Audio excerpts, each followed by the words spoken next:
Selamat malam menyaners dari seluruh penjuru negeri.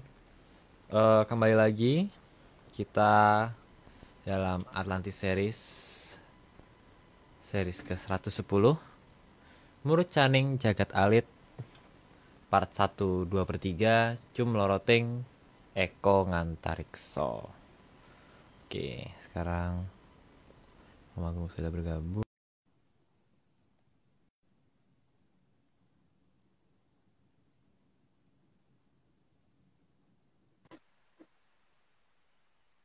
Halo Arya. Wih, halo. Habis makan pedes jadi keringetan. Waduh.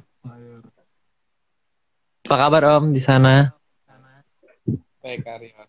Jadi di sana gimana? Ini Di Senin ya? Senin. Gambarnya Senin. Iya. Di 2 hari lalu Om. Oh, ya. Nih hari ini judul lucu ya. Akhirnya kita balik lagi ke Ngantarikso lagi karena sebelumnya udah pernah ya. Kayaknya bahas tentang Ngantarikso juga. Iya sih. Tapi ini kan hanya sedikit aja ya. Penjelasan penjelasan apa itu namanya ya? Dongeng ya. Sedikit dongeng. Dongeng, oh ya dongeng. Ketika orang sudah lupa caranya apa cara untuk kembali ke ini. Kembali bagaimana urutannya kembalikan kulit, daging, apa yang kita miliki itu. Maka berarti kayak orang ada pesawat terbang, kita nggak tahu cara beli tiketnya, jadi terpaksa harus jalan kaki gitu kan. Oh iya benar. Halo Cici. Ini hai Z. Selamat malam Om dan Aryo. Ya. Hai Apa Z. kabar? Baik. Posisi di mana Z? Entah berantah. Masih di Manado. Oh masih di Manado. Yes, entah berantah. Oke. Oh ya Om, suaranya ada yang bilang agak kecil. Oh gitu. Ini terlalu jauh ya? Mungkin ini Om diikat ke belakang gini Om. Jadi agak naik dia. Oh, gitu. Jadi ini kan gini terus diikat gini aja. Jadi agak naik posisi ininya mungkin. Coba ya ntar ya. Aku desa sih nggak ngerti. Oh.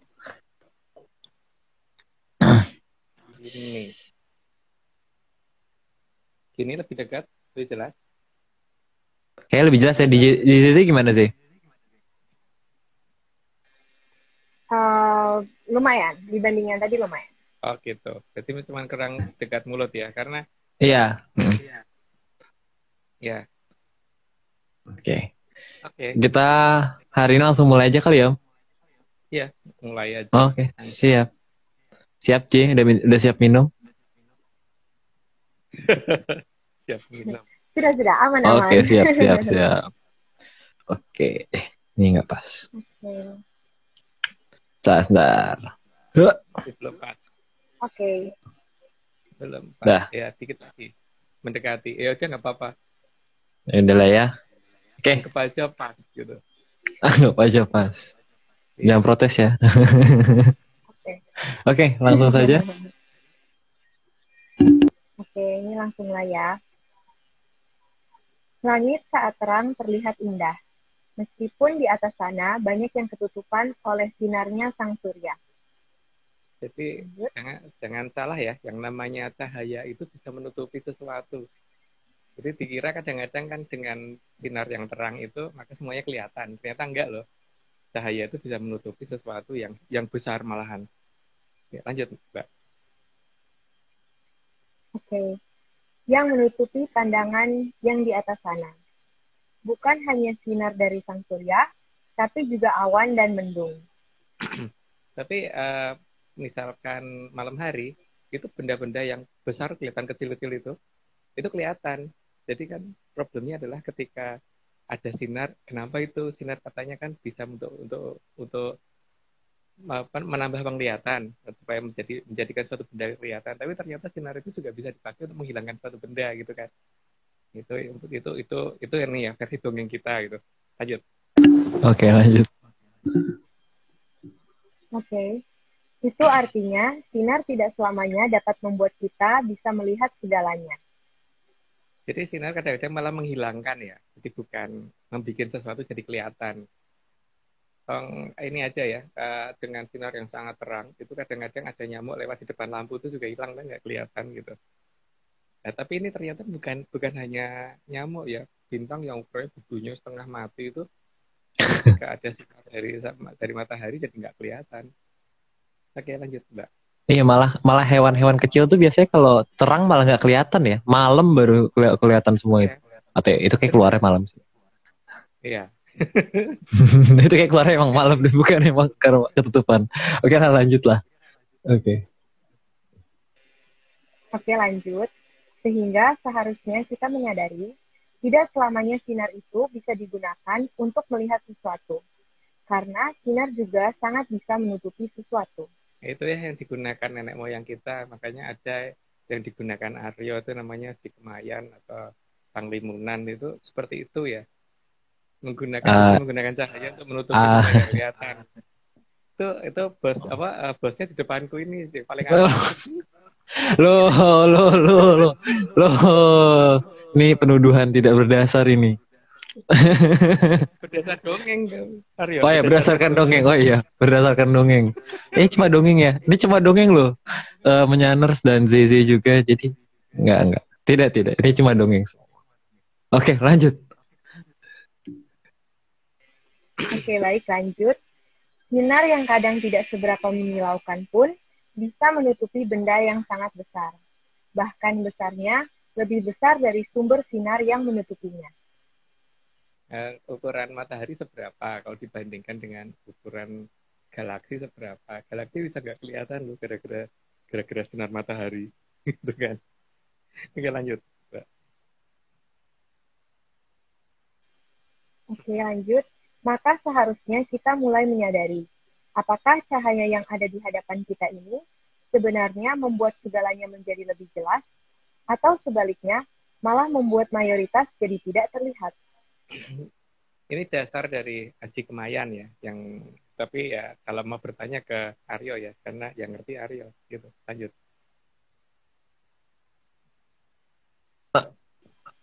Lanjut. Seharusnya Ya, lanjut. Oke.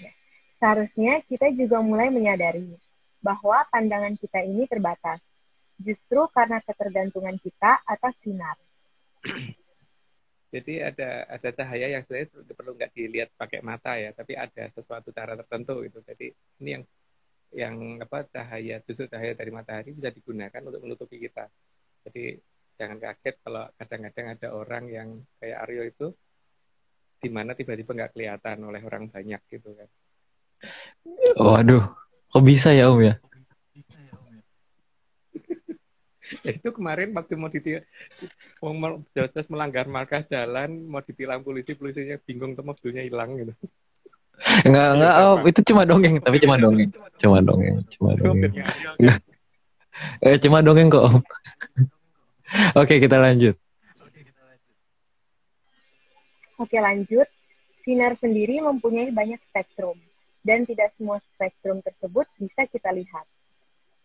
Ya, ada banyak. Jadi kan di inframerah sebelah sana sama ultraviolet sebelah sana itu nggak kelihatan oleh mata manusia. Jadi pantai indera kita itu terbatas sekali gitu.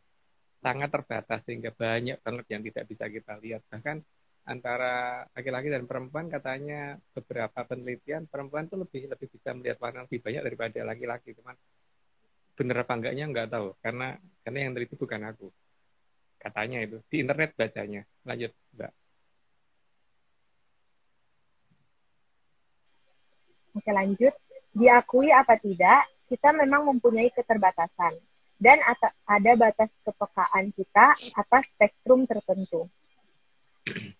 Nah, ini sebenarnya bisa digunakan. Masalahnya gimana gunakannya itu kan. Monggo dicari. Bertanyalah kepada Aryo. Gitu. Lanjut. Waduh, ini pelemparan ini loh. Ini lempar-lempar. Oke, lanjutlah. Kenapa? Keuntungan sebagai narasumber itu bisa melempar ke host. Jadi kerugiannya host nggak bisa ngelempar kemana-mana ya? Terima yang pandum udah. Aduh, terima apa adanya. Oke lah, kita lanjut lah. Oke, lanjut. Maka kadang melihat dengan satu mata itu lebih jelas daripada menggunakan dua mata. Tapi satu mata yang mana gitu, bukan yang sini ya, atau yang lain gitu. Jadi mata yang digunakan mata yang ada dalam batin teman itu, ya sekali lagi Aryo yang tahu. Aduh.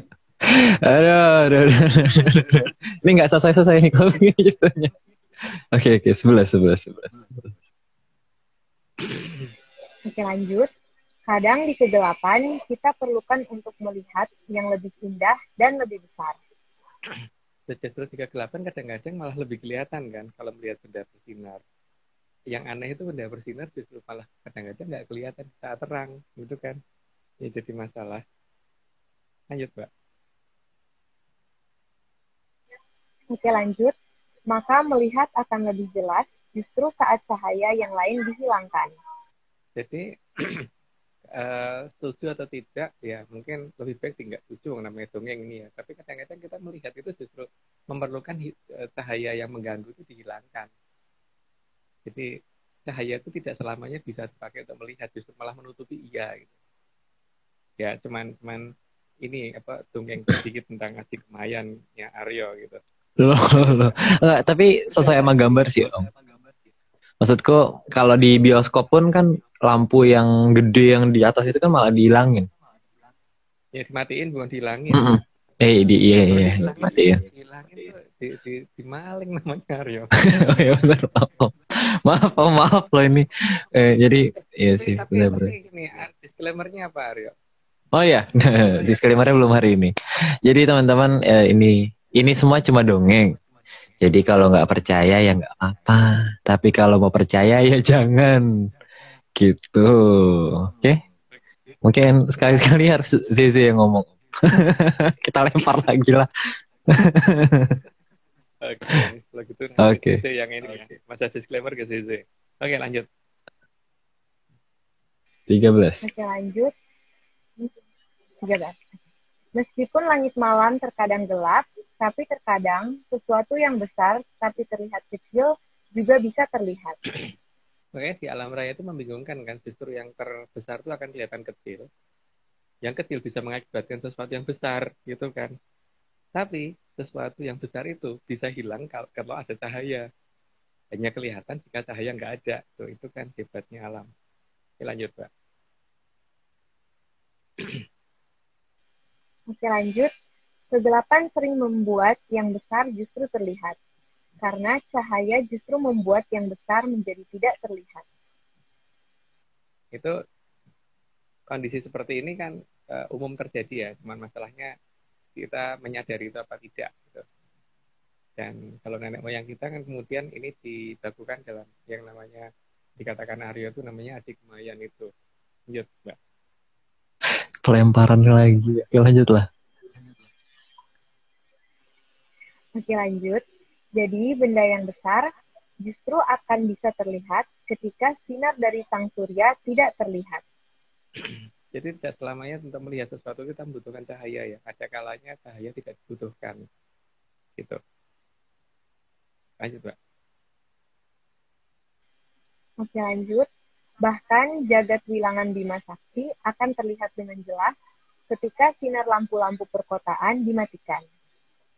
Itu pun belum tentu kelihatan juga karena tergantung polusi di tempat tersebut. Maksudnya polusi itu walaupun lampu-lampu besar dimatiin, tapi kalau rumah per rumah juga masih menyala itu juga kadang-kadang juga susah dilihat gitu.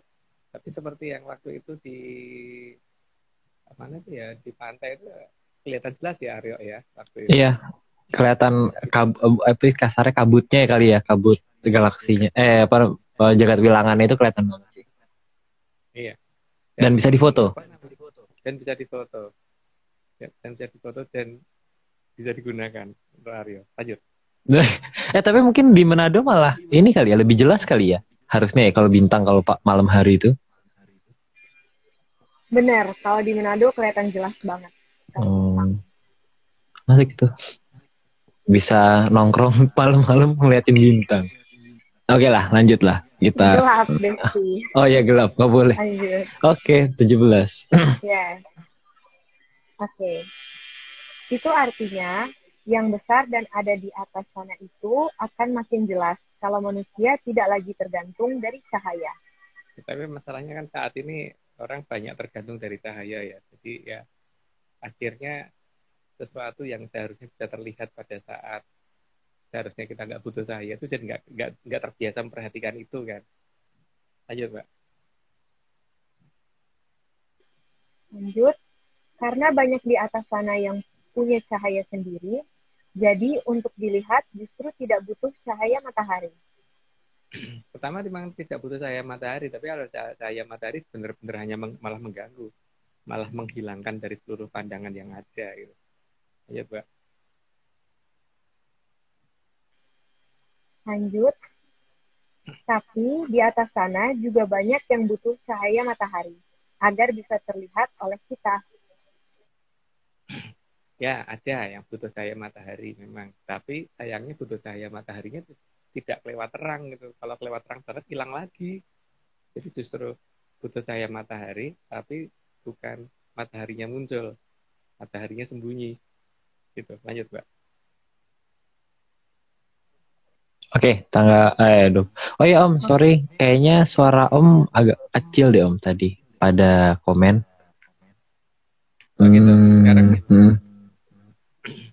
dinaikinnya gimana enaknya? Bingung posisinya sih. Bentar. Dinaikin. Om tadi udah diputer ya? Dua-duanya Om. Dua kuping kali ya? Udah. Sampai nempel di sini. Udah gini. Sampai agak nempel di sini. Ada dipegang gini. Mungkin dipegang lebih ini sih Om. Tapi mungkin lama-lama kebas tangannya. Ya udah. Ya cobalah. Kalau sekarang tapi mengecil nggak sih? Tapi jelas kok Om, sebenarnya di aku sih jelas. Di aku jelas ya, tapi nggak tahu yang lain. Kalau di saya jelas nggak? Boleh Om, bisa. Kalau di aku jelas. Oke, lanjut ya. Oke, lanjut 20. Tapi yang butuh cahaya matahari agar terlihat itu, pasti jaraknya dan besarnya tidak sebesar yang bisa terlihat karena punya cahaya sendiri. Pasti nggak besar memang. Jadi justru yang kelihatannya gede, itu belum tentu gede. Tapi yang kelihatannya kecil itu kadang-kadang gede gitu. Lanjut, Mbak. Oke, lanjut. Ada juga di atas itu yang besar, tapi tidak bisa dilihat, meski disinari sekuat apapun. Ya, nanti ada istilahnya itu, tapi bukan saat ini diceritakan istilahnya apa. Lanjut.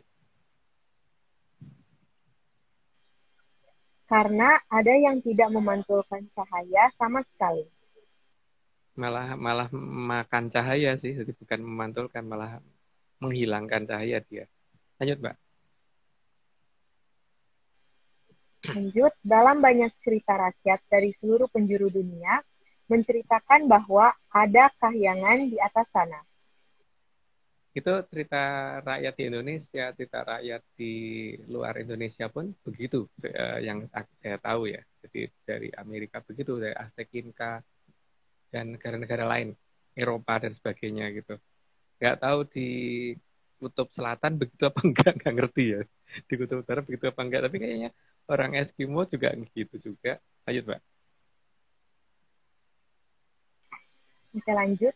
Ada banyak sebutan, tapi kalau di Atlantis Research Center menyebut dengan nama kahyangan. Ya emang ada yang nyebut macam-macam ya. Kalau di kita nyebutnya kahyangan. Tempatnya para hyang, para dewa. Lanjut, Mbak. Oke, lanjut. Ada banyak versi dalam menuju kahyangan, dan itu sangat tergantung dari pemahaman yang dimilikinya. Karena boleh-boleh saja orang berbeda tentang persepsi kahyangan. Ya, sangat boleh berbeda. Kalau kita juga tidak pernah meminta untuk dipercaya, maka apa? Disclaimer apa sih? Yang Ini penting nih, disclaimer-nya ini penting nih. Silahkan. Gimana Oh, nih? mau nyebutin disclaimer sekarang? Iya. Oh, oke. Jadi semuanya ini hanya dongeng. Kalau nggak percaya boleh, kalau mau percaya jangan. Nah, Boleh? Thank you. Benar itu? mantap. Mantap. Oke, mantap. Oke, Oke, kita lanjut. lanjut. Oke, lanjut. Juga tidak dilarang bagi yang tidak mau menuju ke kahyangan.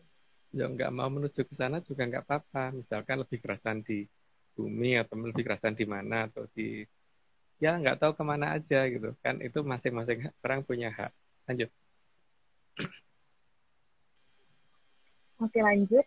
Menuju kahyangan bisa dengan memanfaatkan jagat kecil atau jagat alit. Tapi ajaran ini memang sudah menghilang karena tidak dipercaya oleh peradaban sekarang akibat dari banyaknya ajaran-ajaran baru. Karena seperti para sangyang yang memiliki badan kita satu persatu, mulai dari darah, mulai dari kulit, daging dan sebagainya, rambut dan sebagainya, itu definisi itu nggak tahu kemana. Kemudian diganti menjadi sesuatu hal yang nggak nyambung menurut saya loh. Jadi misalkan kayak sang yang kemale itu untuk menyerahkan kembali daging kita gitu, tapi kan nggak ada ininya. Itu sastra untuk nyuwun rawuhnya apa, satinnya apa, dan bagaimana caranya itu kan nggak ada. Kecuali Aryo ya yang tahu. Lanjut, Mbak. Loh, loh. Oke, lanjut. Oke, lanjut. Sebagai contoh, Sang Hyang Kemale adalah pemilik segala jenis daging pada makhluk hidup. Maka dalam sastra pangracutan ada sastraning Kemale. Ada sastra masing-masing. Itu totalnya ya banyak banget sih. Jadi memang ngapalinya susah itu. Karena kalau diurut-urut itu ada ya Mbak Vicky waktu itu ngomong tuh ada sekitar 14 juta nama ya. Walaupun mungkin tidak semuanya harus disuwun, itu enggak, tapi nanti mereka akan membantu untuk memanggilkan yang lain tuh iya, tapi ada beberapa yang kunci itu memang ininya pun hilang gitu loh, sastranya hilang. Karena ya kemudian diganti menjadi sesuatu hal yang sifatnya filsafat. Lanjut, Mbak. Oke, lanjut. Dalam jagat kecil juga ada darah, dan darah adalah milik dari Sang Hyang Ludiro. Maka ada sastra pengembaliannya dalam sastra pangracutan yang dinamakan Sastraning Ludiro. Ini juga hilang. Ini adalah dalam satuan sastra pangracutan sih kalau ini. Dan memang di sini Atlantis Center tidak membuka ini secara detail karena masalahnya ini memang berbahaya. Jadi ya mungkin ya tapi masalahnya juga mungkin bukan banyak bahasa berbahaya, ini juga dongeng juga gitu. Jadi memang tidak untuk dipercaya banyak orang. Lanjut, Mbak. Oke, lanjut. Bagian diri manusia itu bukan cuma 4 elemen, tapi ada 14 juta elemen. Paling tidak itu yang dijelaskan di sastra pangracutan. Yang saya bingung itu 14 juta berubah jadi 4 itu yang aku nggak ngerti ya dengan hari ini ya. Karena kenyataannya aja itu kalau di anatomi manusia aja itu lebih loh dari 4, tapi kenapa kok cuma disingkat jadi 4 gitu aja sih. Yang setauku tidak 4 dan sangat-sangat jauh, dan ini hilang bersamaan dengan munculnya filsafat. Lanjut, Mbak. Mungkin ZZ kan ini hafal kali ya bagian-bagian tubuh semua. Anak IPA. Hafal. Waduh, berasa ujian ya. Berasa ujian ya. Disebut satu-satu bagian otak ada berapa ZZ? Waduh, benar-benar kayak dosen penguji ya. Oke lah, kita lanjut dulu lah. Oke, lanjut. Oke, baik. Dan sastra pangracutan sudah banyak yang berubah dan sudah dilupakan. Jadi bukan hanya berubah ya, tapi dilupakan iya gitu loh. Dan kemudian bergeser oleh apa yang dinamakan dengan filsafat. Jadi akhirnya hanya menjadi baik, tapi tidak ngerti dengan itu harus bagaimana memanfaatkannya. Lanjut, Mbak. Lanjut, sebenarnya leluhur sudah meninggalkan sarana untuk naik ke kahyangan. Jadi dengan menggunakan itu menggunakan jagat alit harusnya tidak perlu lewat jagat gede. Tapi kalau enggak ya terpaksa gitu. Jadi seperti dari Jakarta ke Surabaya itu ada pesawat terbang. Jadi kalau kita ngerti beli tiketnya di mana dan ngerti tempat duduknya di nomor berapa ya dan pesawatnya apa ya tentu kita bisa naik dan sampai Surabaya dengan cepat. Tapi kalau nggak ngerti beli tiket pesawat, beli tiket bis, beli tiket kereta ya harus jalan kaki. Dan yang dinamakan jalan kaki ini yang dinamakan jalan gede. Gitu. Lanjut, Mbak.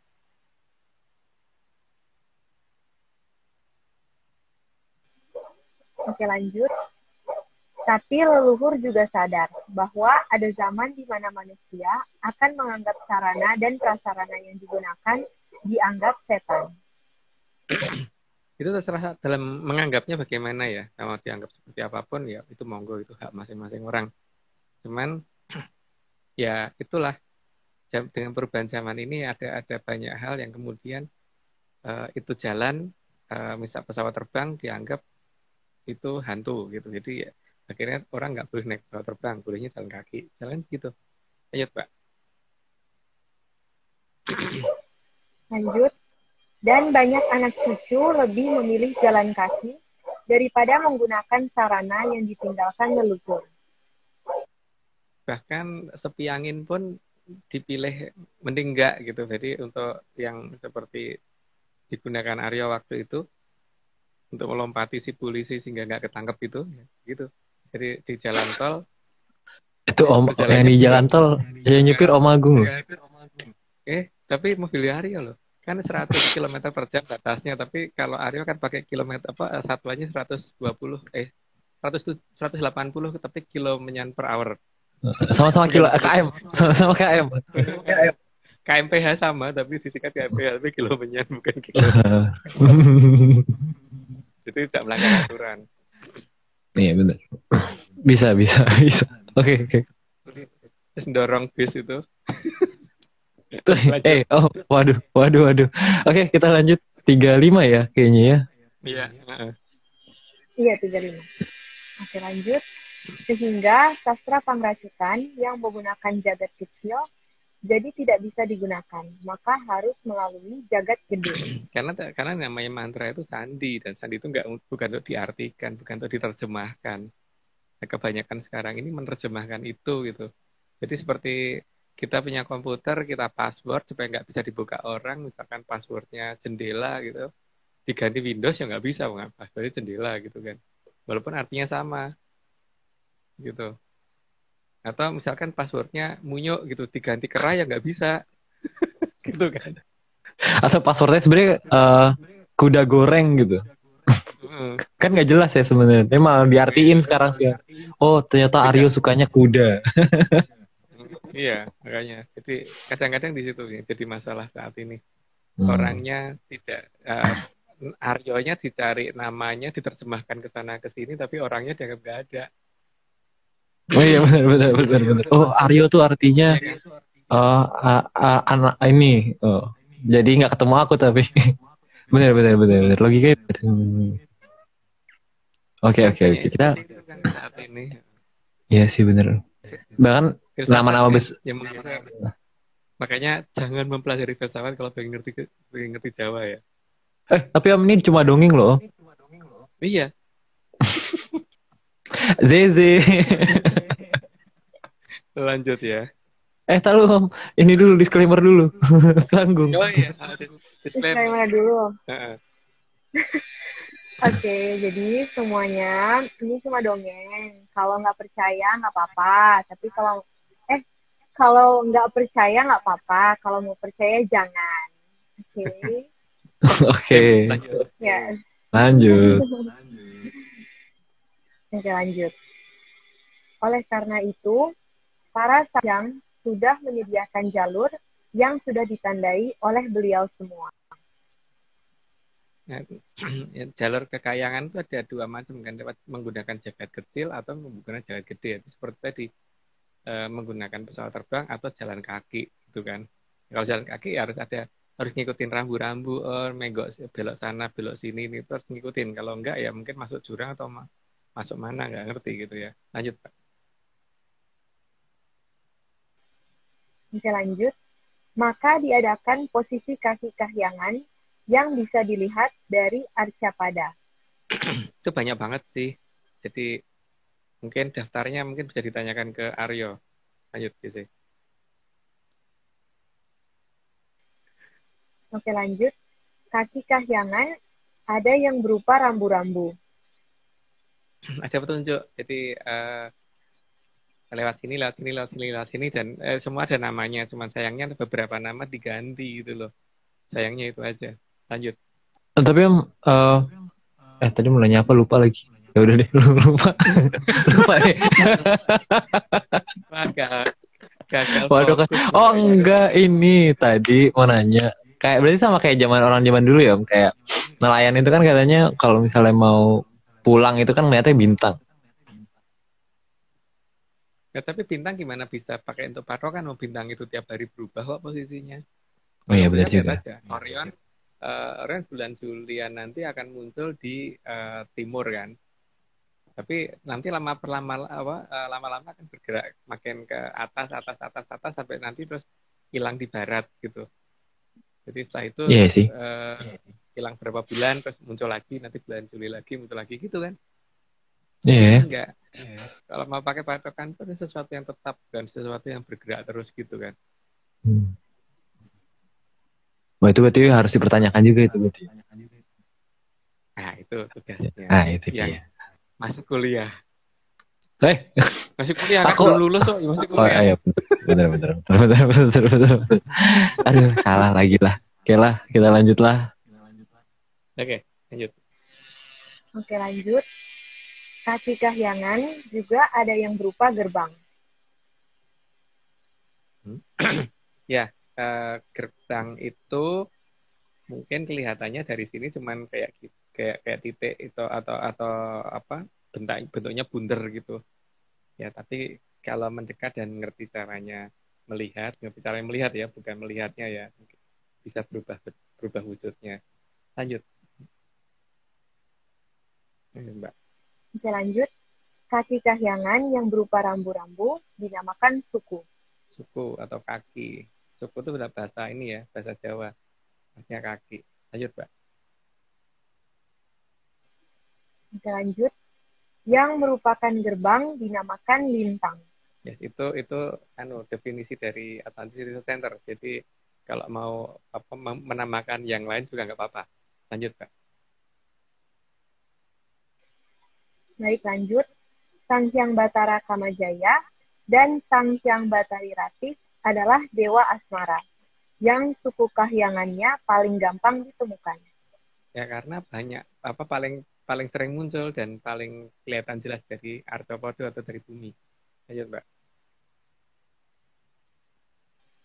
Selanjut, kaki kahyangan cakra kembang ada yang berupa suku yang sebesar bumi. Itu tapi jaraknya lumayan jauh. Lumayan jauh itu maksudnya lebih jauh daripada jarak Jakarta Surabaya gitu ya. Bukan bumi matahari, kalau dibandingkan dengan bumi matahari lebih dekat. Gitu. Oh, kirain Jakarta Bekasi. Oh. Jauh toh. Oh. Atau Berantas Timur, Berantas Barat gitu, lebih jauh dari Berantas Timur, Berantas Barat gitu. Oh iya, mungkin. Karena kemarin kita ukur 56 kilo ya ternyata ya yang jarak terjauhnya ya. Lebarnya 56 kilo. Bingung juga sih sebenarnya. Dari benteng tembok di barat kayak itu kan. Tapi itu dongeng sih. Oh ya, itu cuma. Jadi, Zizi bisa dilanjutkan? Nggak, maksudnya lanjut slide-nya aja. Oke. 44 cukup terang sehingga suku kahyangan cakra kembang sangat mudah dilihat. Paling terang sih. Paling terang. Dan ada yang gede malahan. Lanjut, Mbak. Oke, lanjut. Karena Sang Hyang Batara Kamajaya dan Sang Hyang Batari Ratih memegang hati dari manusia, maka jaraknya tidak boleh terlalu jauh. Jadi yang mengatur itu semua ya, perasaan orang dan sebagainya itu Leo, kalau kata dongeng jurnal bebek kita gitu. Lanjut. Lanjut. Lanjut, bahkan kemunculannya akan menambah situasi romantis bagi yang sedang terkena asmara. Katanya demikian. Mungkin itu Aryo ahlinya. Lanjut. Loh, oke lanjut. Lanjut, kemunculannya juga menambah indahnya alam. Dan biasanya tingkat kelahiran akan bertambah dengan datangnya sang purnama. Itu kata aku melihat di internet ya, tapi kenyataan bagaimana nggak ngerti. Tapi katanya demikian. Lanjut, Pak.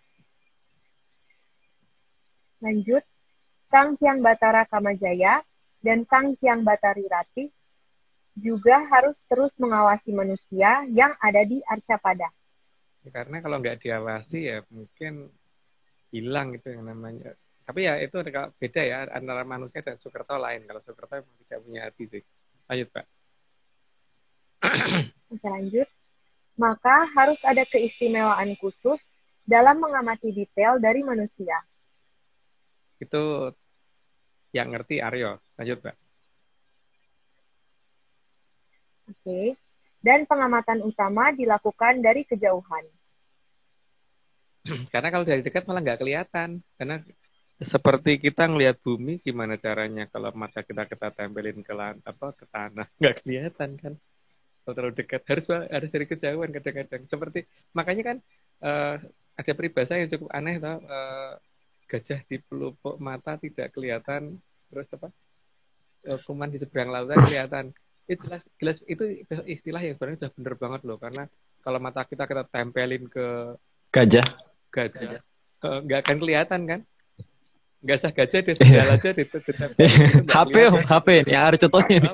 HP. Itu kan Nggak kalau Arya kelihatan. waktu itu ngasih contohnya sendal kan, jadi kalau sendal diginiin aja itu nggak kelihatan gitu loh. Tapi kalau kuman di seberang lautan jelas kelihatan. Zaman sekarang ada internet ya, kita kalau melihat bakterinya virus COVID dan sebagainya, emang itu ada di depan mata kita. Enggak kan, di seberang lautan, waktu itu labnya di Amerika, di Cina, di Rusia dan sebagainya gitu kan, di Eropa gitu. Bener, gajah di pelupuk mata emang nggak kelihatan. Makanya kalau diterjemahkan aneh sih. Itu Wah, itu salah satunya itu kayaknya. Berarti itu apa yang nggak boleh diterjemahkan ya, karena emang bener. Ya, memang benar itu bukan menurut aku bukan peribahasa, itu pernyataan benar.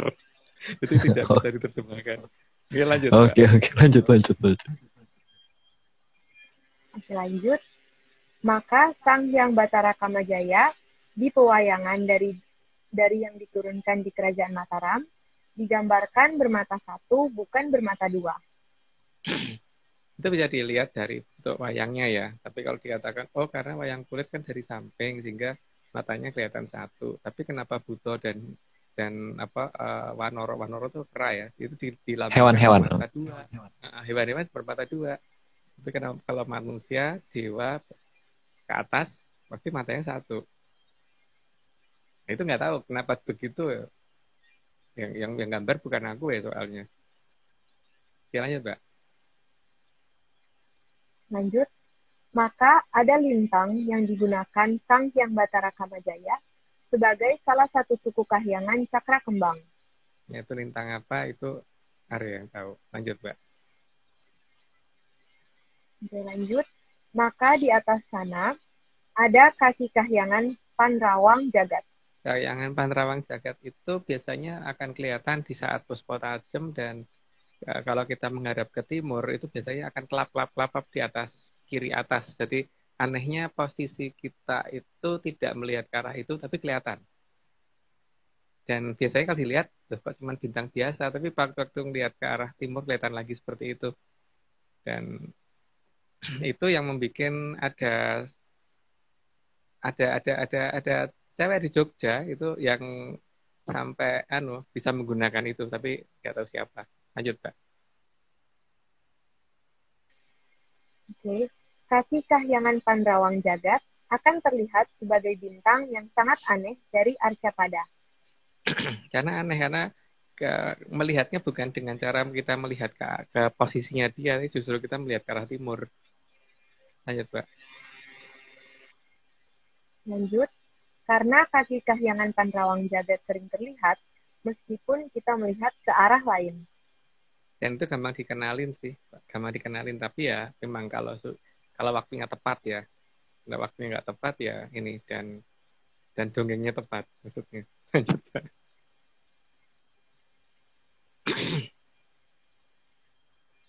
Lanjut, kaki kahyangan Pandrawang Jagat akan terlihat seperti bintang yang melambai-lambaikan tangan bagi manusia, seolah menunjukkan keberadaannya di mana. Jadi itu posisinya kalau kita melihat arah timur itu pada saat pos tajam itu kiri atas. Jadi kiri atas kepala itu ya, agak kiri atas ke arah kita, tapi harus tepat ke arah timur. Aneh pokoknya. Jadi emang ya begitulah. Lanjut, Mbak. Lanjut, Sang Hyang Batara Kamajaya juga sudah memberikan sastra Pandrawang Jagat sehingga sinar dari sang bintang bisa turun ke hadapan yang memahami sastra tersebut. Nah, itu Aryo. Lanjut, Mbak. Lanjut, sehingga pada zaman dahulu, kemampuan mengakses sang bintang ini sering digunakan seorang Mahaprabu untuk mengetahui kehidupan rakyatnya. Maka para punggawa keraton akan sulit berbohong. Kalau menggunakan Pandrawang Jagat kan memang kelihatan jelas, sehingga orang di seberang sana ngomong itu walaupun ketutupan tembok dan jarak yang sangat jauh juga akan kedengaran. Jadi dan kelihatan jelas seperti menonton film 3D sih, bukan hanya 2D seperti nonton film biasa gitu. Oke, lanjut, Mbak. Lanjut, karena Sang Aji Pandrawang Jagat bisa menempatkan pandangan mata tepat di depan yang sedang membicarakan hal-hal yang ingin diketahui oleh Sang Mahaprabu, tanpa yang bersangkutan tahu kalau mata dan telinga Sang Mahaprabu ada di lokasi tersebut. Jadi orang yang bersangkutan orang-orang yang sedang mungkin mau kudeta atau apa itu nggak akan menyadari karena memang tidak melihat keberadaan beliau di situ, karena memang beliau tidak di situ, tapi telinga dan matanya ada di situ. Lanjut, Mbak. Lanjut, maka sang bintang dikatakan kaki kahyangan Pandrawang Jagat dan memang bisa mendekat, tapi cuma bagi yang tahu dan paham kalau sedang didekatinya saja. Dan ini anggap aja dongeng ya, karena apa namanya? Karena tidak semua orang yang bisa memahami ini gitu. Jadi ya bagi yang tidak paham sebaiknya dianggap dongeng aja. Lanjut, Pak.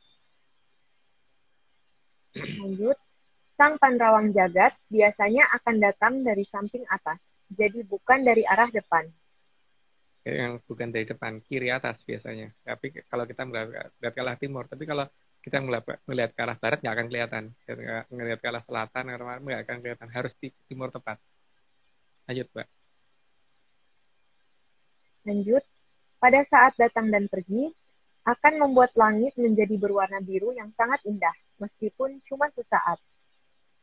Biar gitu kita kayak masuk kurungan kan pada saat akan menggunakan si Pandrawang Jagat itu, sehingga biar jadi sampai terang banget, terus kemudian baru kelihatan di sana ada apa di tempat yang akan kita lihat. Itu berdasarkan ceritanya Bapak Aryo. Lanjut, Pak. Dongeng, om, bukan cerita. Sang Oh Hyang iya. Oke, lanjut. Lanjut. Oke, baik. Lanjut, Sang Hyang Batara Indra adalah dewa yang kaki kahyangannya juga tidak terlalu jauh dari bumi. Cuma selisih satu sih. Selisih satu. Kalau aku dulu ngapalinya kan mencuri pas bunga mawar ya, sudah usang gitu kan. Jadi Merkurius, Venus, dan sebagainya gitu. Mencuri pas. Itu apalan zaman dulu. Lanjut, Pak. Lanjut, kahyangan Sang Hyang Batara Indra adalah kahyangan Tenjomaya. Yang itu warnanya merah itu. Merah banget. Kadang-kadang malahan. Lanjut, Pak. Kaki kahyangan Tenjomaya yang terdekat berwarna merah, karena untuk menunjukkan bahwa beliau adalah dewa perang. Batara Indra memang kita dikatakan dewa perang, tapi juga dewa yang menguasai panca indera. Gitu. Lanjut, Pak. Lanjut, kaki kahyangan yang lain yang ada di atas dan terlihat berkedip juga ada di ketinggian yang sangat jauh. Itu juga salah satu kayangan Cokro Kembang, Cokro Kembang, Tejomoyo juga. Lanjut, Mbak. Lanjut, salah satu kaki kahyangan tersebut juga dinamakan kaki kahyangan gelap mampar. Ya, karena tempatnya Sang Aji Gelap Mampar kan disembunyikannya di sana. Jadi kalau bisa meminta ya akan diberikan. Tapi kalau ya bisa meminta, lanjut Mbak. Baik, dari kaki kahyangan gelap mampar ini, Sang Hyang Batara Sujendra sering turun membawa Sang Guntur Watu yang digunakan untuk menggiring mendung. Makanya yang namanya petir dador-dador itu biasanya ada di depan sama di belakang hujan. Lanjut Mbak. Lanjut, kekuatan Sang Aji Gelap Mampar juga pernah diturunkan kepada leluhur di Nuswantara, sehingga petir di zaman dahulu bukanlah sesuatu yang pantas ditakuti. Ya itu zaman dulu. Jadi itu anggap aja dongeng deh. Lanjut Mbak. Lanjut, biasanya di atas akan terlihat seperti bintang berwarna biru keputihan. Itu gelap. Anggap ya itu namanya si bintang Aji Gelap Mampar ya, lintang Aji Gelap Mampar kalau di bahasa kita. Lanjut Mbak. Lanjut, pada saat kedatangannya, Sang Gelap Mampar biasanya akan terpecah menjadi 4 dan akan memutari yang berhak memanggilnya. Itu bagi yang tahu. Tapi ya itu bagi yang bisa melihat juga sih, karena memang tidak semuanya bisa beruntung untuk melihat itu gitu. Lanjut Mbak. Lanjut, jadi semua itu sangat tergantung dari bagaimana kita meraih kekuatan dari sang bintang. Nggak perlu jelasin, lanjut aja Mbak. Lanjut, maka lambang bintang akan disematkan di pundak dan kepala.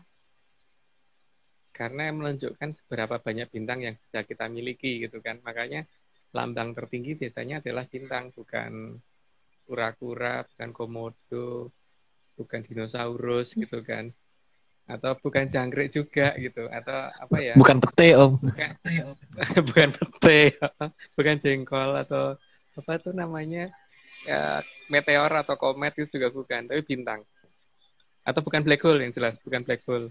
Lanjut Mbak. Lanjut, karena untuk menunjukkan berapa bintang yang bisa diraih sebagai Jaya Kawijayan.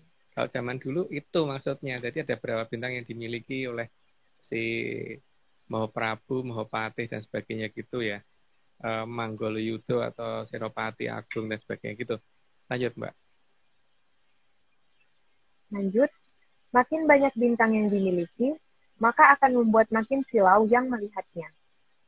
Karena cahaya yang dimiliki memang kelewat tinggi, sehingga kadang-kadang orang itu kayak bercahaya. Kalau dalam bahasanya kelewat glowing gitu.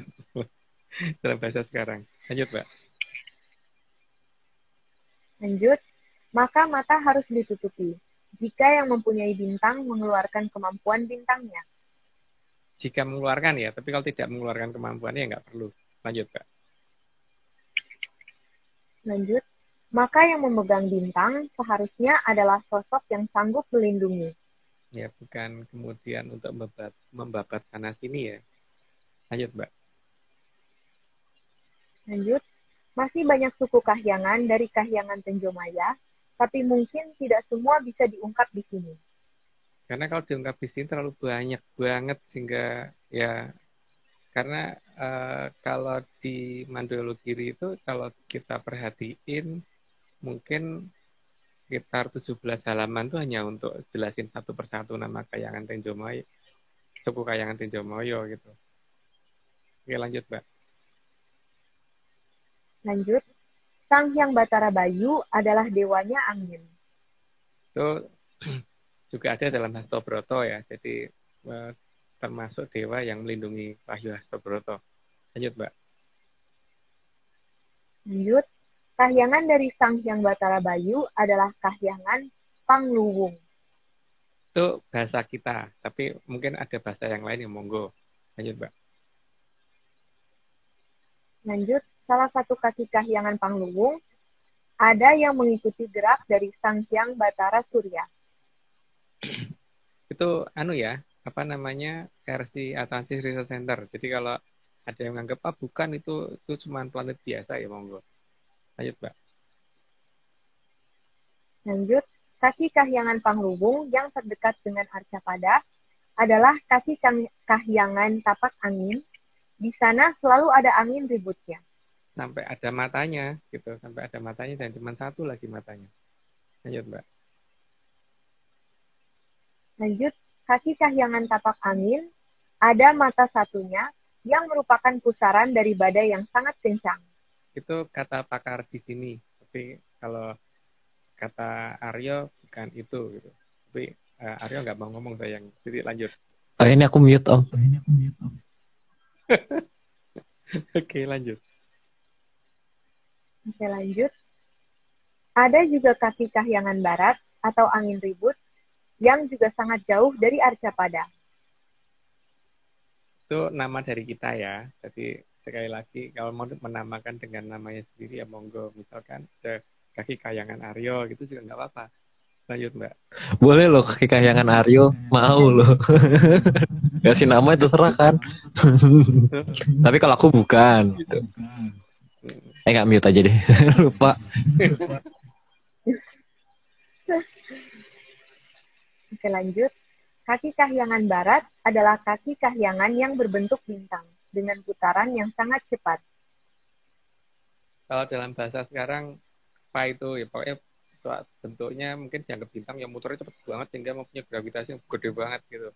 Kadang-kadang dapat dikatakan hampir mendekati kayak apa namanya benda yang akhirnya mempunyai gravitasi yang sangat tinggi ya. Tapi masih bisa dilihat karena memang dia tidak menyerap cahaya. Tapi gravitasinya gila-gilaan. Jadi kalau misalkan ditimbang gitu 1 sendok tanah di sana itu mungkin akan sama dengan hampir 1 bumi itu beratnya. Lanjut, Mbak. Oke, lanjut. Terdekat dari kaki kahyangan barat, ada juga kaki kahyangan Aji Marutawisa. Itu ya itu bahasa kita, jadi monggo kalau punya bahasa sendiri. Lanjut, Pak.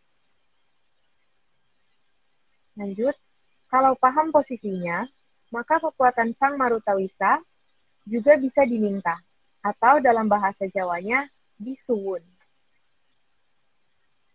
Jadi angin ribut yang mengeluarkan bisa yang berbahaya banget, jadi bikin orang melepuh melepuh badannya gitu, seperti terkena bisa ular. Katanya begitu. Lanjut, Mbak. Lanjut, seperti kayak Kawijayan yang lain, leluhur sudah meninggalkan sastra yang bisa digunakan untuk meminta turunnya Sang Marutawisa. Tapi kan ini semua kemudian berubah menjadi diterjemahkan artinya, bukan bagaimana menggunakan mantra tersebut. Lanjut, Pak. Lanjut, jika Sang Hyang Batara Bayu berkenan, maka turunnya Sang Aji Marutawisa akan disertai dengan kilatan lampu blitz dari arah bintang tersebut dan mengarah kepada yang menerima sebanyak 5 kali kerlipan yang mirip lampu blitz. 5 kali ya, biar gitu, 5 kali. Lanjut, Mbak. Lanjut, kerlipan tersebut tidak akan terdeteksi NASA atau Badan Antariksa negara manapun. Kerlipan hanya terlihat di sekitar orang yang menerima Sang Aji Marutawisa. Jadi pada saat melihat itu biar tapi 5 kali. Dan ini tidak akan terdeteksi dengan peralatan modern, tapi orang yang mengamati itu bisa melihat. Tapi bukan berarti kalau misalkan itu muncul kemudian yang melihat cuma 1 orang. Tapi kalau ada orang yang lihat juga di jam potajem tersebut ya akan lihat, tapi cuman ngarahnya bukan ke dia. Jadi harusnya ini kelihatan seperti itu dan ini bukan astral. Lanjut, Mbak. Lanjut, maka kerlipan dari Aji Marutawisa bukan bersifat astral, namun akan terlihat jelas nyata. Kerlipan bisa dilihat semua orang, minimal yang tinggal 1 kota. Asal awas dan waspada saat kerlipan muncul. Ternyata dijelaskan di nomor 91 ya, tadi saya ketepatan ngomongnya. Lanjut, Mbak. Lanjut, setelah mengerlip 5 kali, maka secara perlahan sang bintang akan berpindah tempat. Bergeser. Bisa pelan atau cepat dengan gerakan. dengan gerakan zigzag karena tidak mau dianggap alamiah. Ciri-cirinya itu ya, nggak mau dianggap alamiah. Jadi bukan biar terus tetap di situ, enggak. Dia akan pindah, tapi pindahnya itu tidak mengikuti pola fisika, tidak mengikuti pola-pola benda yang alami gitu. Tidak seperti satelit gerakannya juga, jadi ada gerakan yang aneh. Tapi ya itu, kalau kita kan ngomongnya itu bukan ojo turu sore kaki, tapi ojo turu pos tajem kaki gitu. Tapi kalau itu bahasanya Aryo ya tadi ya. Kalau bahasaku kan lebih baik tidur pos tajem kaki gitu. Jadi nggak perlu melihat itu. Oh iya. Biar yang lihat kita aja ya Aryo ya. Lanjut Mbak. Maaf Om. Iya. Oke, lanjut. Kita nggak mau disclaimer dulu. Oh ya boleh. Sudah lama nggak disclaimer. Zeze, silahkan. Silakan Zeze. Oke, baik. Jadi semuanya disclaimer-nya adalah ini cuma dongeng. Kalau nggak percaya nggak apa-apa. Kalau mau percaya jangan. Bagus. Oke, mantap. Kita lanjut. Oke, mantap. Lanjut. Atau terkadang seperti terpecah menjadi beberapa bintang. Dan ini hanya bisa dilihat orang dari daerah yang tidak begitu jauh dari yang menerima Aji Maruta Wisa. Biasanya satu kota sih yang bisa melihat. Satu kota atau enggak, kalau kalau lebih dari satu kota kayak enggak. Jadi hanya yang itu. Tapi ya arahnya itu kan ketahuan menuju ke arah mana gitu. Lanjut Pak. Lanjut. Setelah itu akan meredup kembali seperti semula. Atau malah pindah posisi sehingga tidak bisa dicari lagi. Dan harus ngerti ya di mana posisi pangluwungnya dulu. Kalau enggak ya memang susah. Ya, lanjut Pak. Lanjut. Kemunculan Sang Aji Marutawisa hanya di saat puspa tajam sebelum parak esok, jadi bukan di sore hari maupun saat surup. Maka lebih baik tidur saat puspa tajam, karena puspa tajam kalau tidur itu enak banget. Lanjut. Lanjut. Sang Hyang Batara Wisnu adalah dewa yang ditunjuk untuk menenteramkan alam raya. Sebegitu bijaksananya beliau, maka di wayang kulit Jawa digambarkan bermata satu. Itu coba dilihat matanya 2 atau 5. Kayaknya 1 deh. Lanjut Pak. Lanjut. Kahyangan dari Sang Hyang Batara Wisnu adalah kahyangan Untara Segara. Belum selesai? Masih lanjutannya itu? Oh, enggak ada. Lanjut nomor. Oh, udah lanjut Om. Enggak ada. Oh, sorry. Itu nomor 97 tuh tadi tuh. Aku tuh salah nomor 98. Maaf. Sorry sengaja.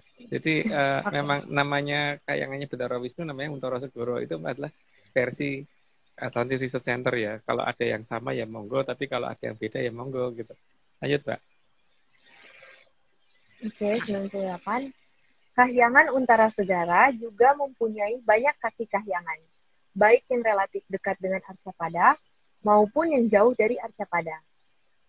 Tapi dikatakan dekatnya itu tidak dekat seperti Jakarta Bali ya, masih lebih jauh daripada itu. Lanjut, Mbak. Lanjut, Sang Hyang Batara Wisnu punya Aji Balas Seribu yang bisa membuatnya menjadi setinggi 7 gunung anakan dengan wujud sangat mengerikan. Itu kalau ngamuk, kalau mengeluarkan si Aji Bolos Rewu. Oke, lanjut dulu, Mbak. Lanjut, maka Sang Hyang Batara Wisnu juga memiliki kaki kahyangan Balas Rewu.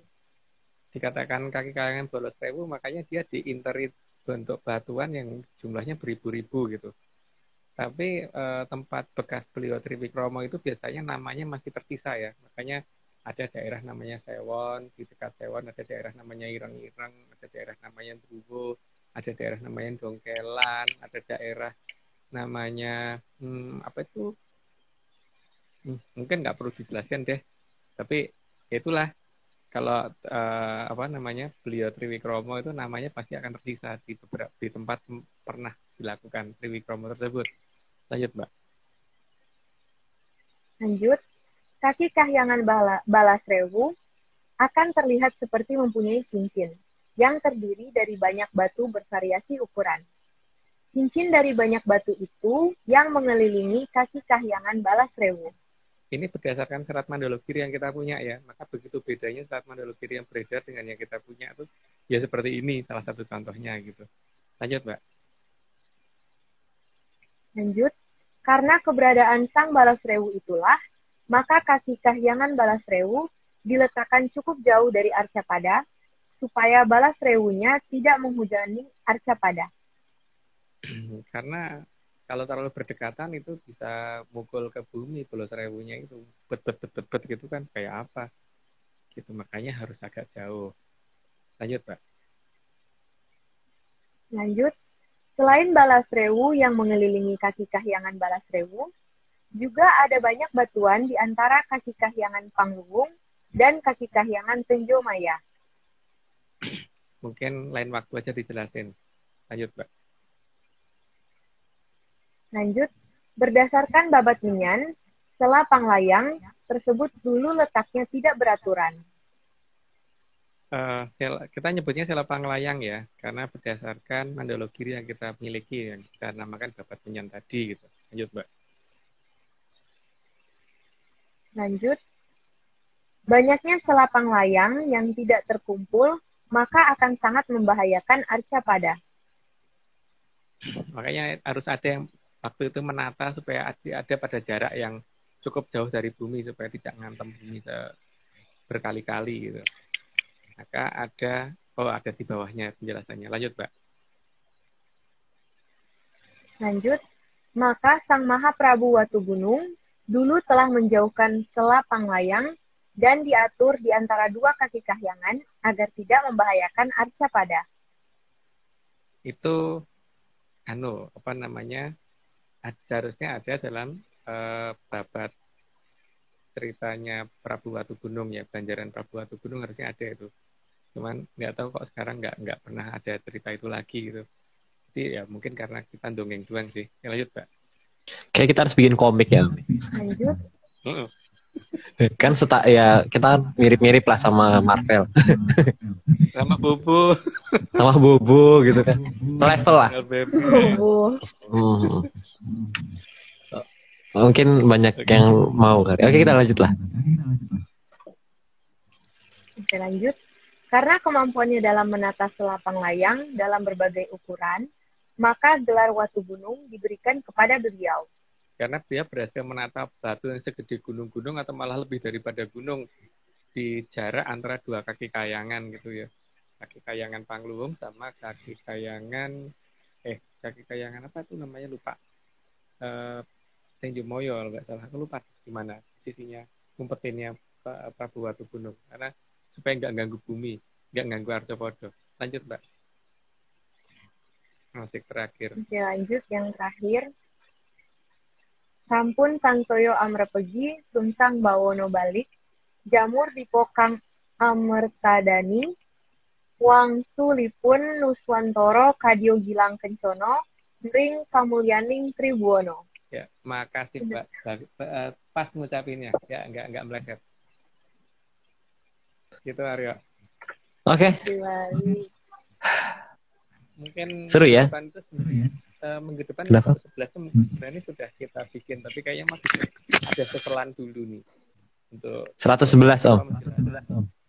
Untuk menjelaskan tentang masalah bagaimana Pusaka turun kan. Jadi harus menjelaskan si Empu. Tapi nggak tahu, nanti tak rundingkan dulu dengan beberapa teman, itu perlu nggak sih tentang bagaimana Empu zaman dulu narik Sela Panglayang untuk dijadikan Pusaka dan yoninya dari mana dan sebagainya gitu. Mungkin nggak penting kali ya. Mungkin kita kayak nggak penting sih.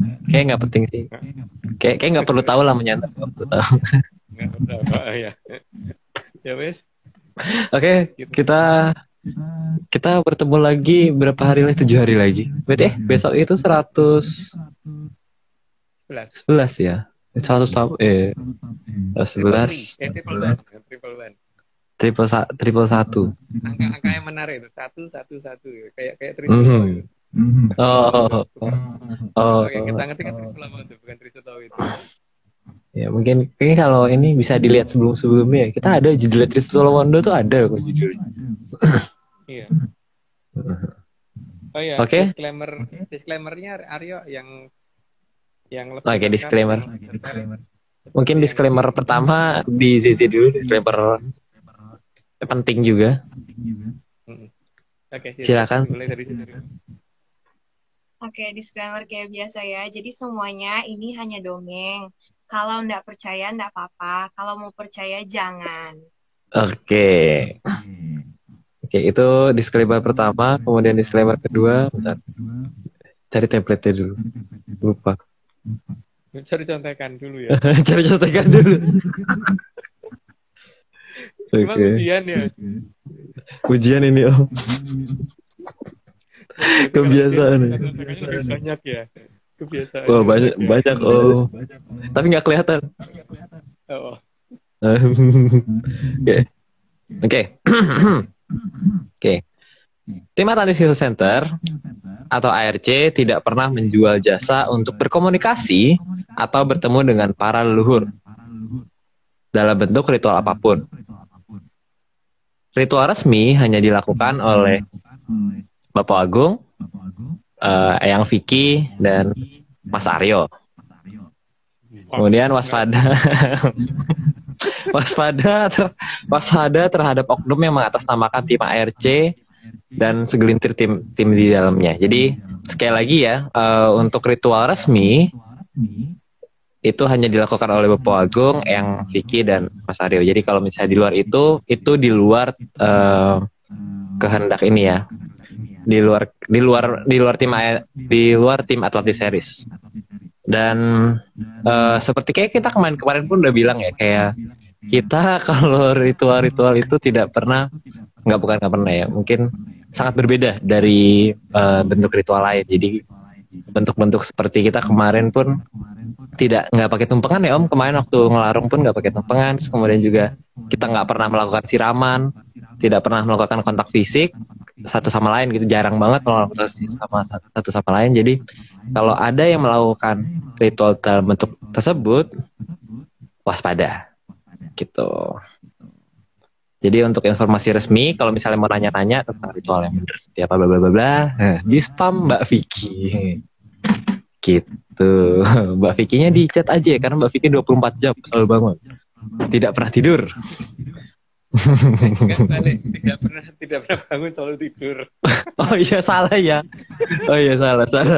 Jadi Mbak Vicky itu kayaknya salah denger tuh. Itu tidurnya sore kaki kayaknya. Oke lah. Kita langsung parade terima kasih Om, karena sudah disclaimer-nya. Oke.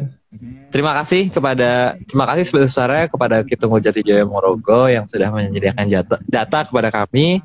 Terus kemudian juga terima kasih Bapak Agung sudah mau menjadi narasumber dan menyumbangkan suaranya pada malam hari ini, dan juga sudah membuatkan slide. Terus kemudian Mbak Zeze juga terima kasih sudah mau menyumbangkan suaranya pada malam hari ini. Kemudian juga Mas Nogo sudah mau merapikan slide. Terima kasih. Terus kemudian Bang John, gambarnya seperti biasa indahnya. Kemudian terima kasih juga kepada Mbak Vicky, Om Iwan, Mas Eskel, dan segelintir tim ARC lainnya yang tidak bisa disebutkan. Dan kemudian terakhir untuk Bos besar Pak Marius, terima kasih sudah mendampingi Atlantis Series sampai ke seri 110. Sehat selalu dan semoga kita bisa bertemu ya kali ya. Mungkin sekali-sekali Pak Marius kita harus bohongin Om jadi narator. Iya. Iya. Marius mungkin ini ya, jumlahnya 300 gitu. Ya, 300 slide boleh itu Pak Marius baru. 1A, 1B, 1C gitu. 1000 dong. 1000. Kan balas 1000. Oke. Sekarang kita sudahi saja pertemuan hari ini. Sekali lagi terima kasih kepada Om Agung dan Zeze. Sekian dari Atlantis Series 110 hari ini. Sampai jumpa di pertemuan minggu depan di seri 111. sehat selalu dan juga salam menyan. Namanya. Terima kasih, salam menyan.